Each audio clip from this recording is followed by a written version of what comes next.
tem uma dimensão da pesquisa antropológica, né, que ela, na verdade, ela é muito sutil, porque assim, até se a gente pensar numa dimensão ética, né, não seria muito louvável você, por exemplo, trocar camisinha por informações, né, trocar dinheiro por informações, né. É claro que quando você vai,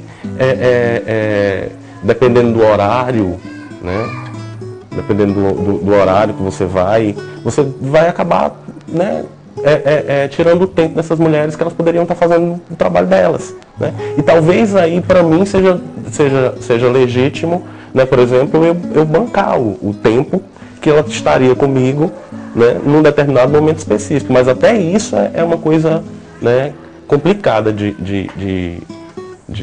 se pensar, né? Agora, quando a gente vai fazer uma pesquisa dessa, a gente não vai lá e como a gente brinca na sala de aula ou entre os amigos que fazem pesquisa social, né? Você não vai lá, tira o gravador e aponta para o informante e diz, mãos ao alto, isso é uma entrevista, né? Isso não acontece, né? A gente primeiro vai, estabelece uma relação, né? Há uma troca de subjetividade, né, tanto do pesquisador como do sujeito pesquisado, e aí vão se estabelecendo parcerias, né, que são pautadas nas relações de amizade entre o pesquisador e o informante. E aí não tem uma coisa da troca, mas assim, por exemplo, eu lembro que na minha pesquisa, né, em Recife, eu pesquisei numa praça pública, e com mulheres prostitutas também, mulheres prostitutas muito carentes, né, do ponto de vista das condições básicas mesmo de vida, né, que eram mulheres que, por exemplo, se prostituíam por R$10, por R$5, R$15, né, mulheres vindas da periferia para se prostituir no centro do Recife, né. E aí, quando eu passei 6 meses, né, na praça, né, só fui entrevistar as mulheres 2 meses depois, né, para poder ter essa relação mais approach com essas mulheres. E aí eu lembro de uma prostituta que eu entrevistei, uma senhora já de mais de 50 anos, e aí quando a gente voltou no lugar que eu fazia as entrevistas, que ela se encontrou com as outras mulheres prostitutas, ela dizia para as outras, mulher vai, né, mulher vai, é tão bom, a gente se sente tão bem, né? Porque assim, tem uma dimensão da escuta, né? A profissão da gente é uma profissão que tá escutando as pessoas, né? Escuta acerca das suas histórias de vida, acerca das suas decepções, das suas felicidades, das suas infelicidades, das suas tragédias, mas também das suas conquistas, e isso é muito importante para as pessoas, né?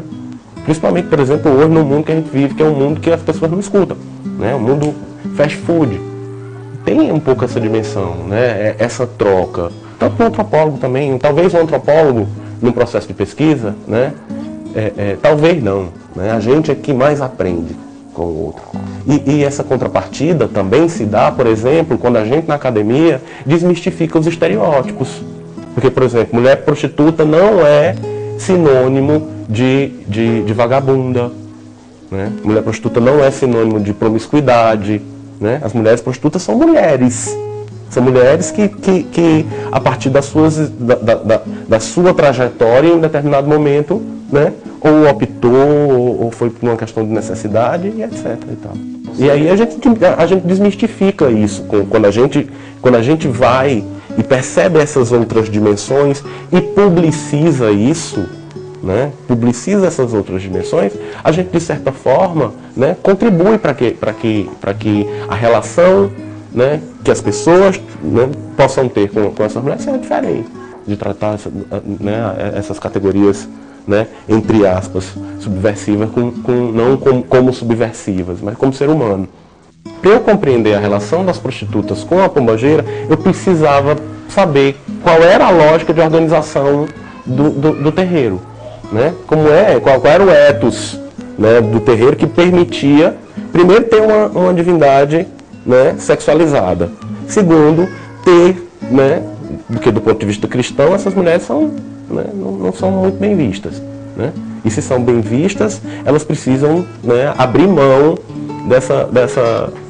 né, desse tipo de vida, né?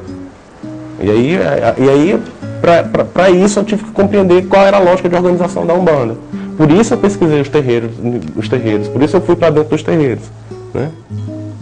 A gente já tinha uma exceção também, né? Porque nós, a partir dessa disciplina, a gente começou a pesquisar os terreiros e aí nos deparamos com uma realidade que a gente não tinha ideia, porque na época nós conseguimos não catalogar, mas nós conseguimos uma informação de que Sobral tinha mais de 200 terreiros, né? Uma cidade que é extremamente católica, né? E que tem uma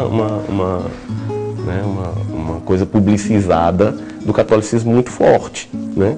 Quando a gente se deparou com essa realidade de 200 terreiros, unidades residenciais, que a gente chama, né? Que são terreiros onde o pai e a mãe de santo moram no mesmo lugar em que fazem os rituais, né? Mas 200 terreiros numa cidade, né, que a gente não tinha ideia, né? Porque é uma coisa que a gente não via. Na verdade, é uma coisa que a gente não vê, né? E aí, depois dessa pesquisa, eu optei por 4 terreiros, né? O terreiro do seu Pedro Cruz, que fica ali no Tamarindo, que inclusive ele já faleceu, né? O terreiro do Zé Maria Mulher, né, que faleceu também, o terreiro da Dona Antônia Grande e o terreiro do Gilberto, né, para poder tentar compreender a lógica de organização da Umbanda, para compreender, né, quem era o Exu, né, e onde é que se localiza o Exu dentro desse cosmos, né, religioso, para depois compreender como é que se estabelecia a relação das mulheres prostitutas com a pombagira, né? O que é que media essa relação, né? O que é que mediava essa relação, né? Como é que se estabelece, né, a relação dessas mulheres com essa divindade.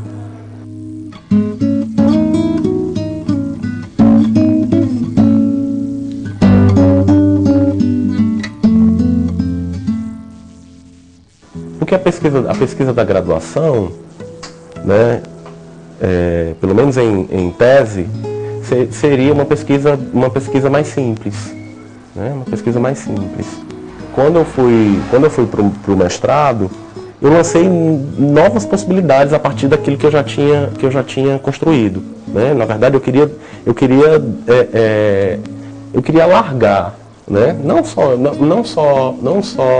do ponto de vista do objeto, mas do ponto de vista do território também, porque minha ideia era fazer uma pesquisa em Recife, né, com as prostitutas do Recife, tendo como objeto compreender essa relação também, como é que as coisas se davam lá, né, e fazer um trabalho comparativo com o que eu tinha feito aqui, né. Eu já tinha um trabalho pronto, eu ia produzir uma pesquisa sobre essa relação em Pernambuco, né, e aí ia fazer um estudo comparativo. Quando eu fui para Recife, eu fiquei encantado também, porque assim, eu comecei a pesquisar a Jurema, né? A Jurema que é um determinado tipo de culto lá, que é muito, muito forte em Pernambuco, né? Comecei a pesquisar a Jurema e achei que a partir do ritual, né, e das divindades, lá o universo era muito mais propício a essa relação, porque, por exemplo, além da Umbanda, as pombagiras aparecem na Jurema como mestras da Jurema.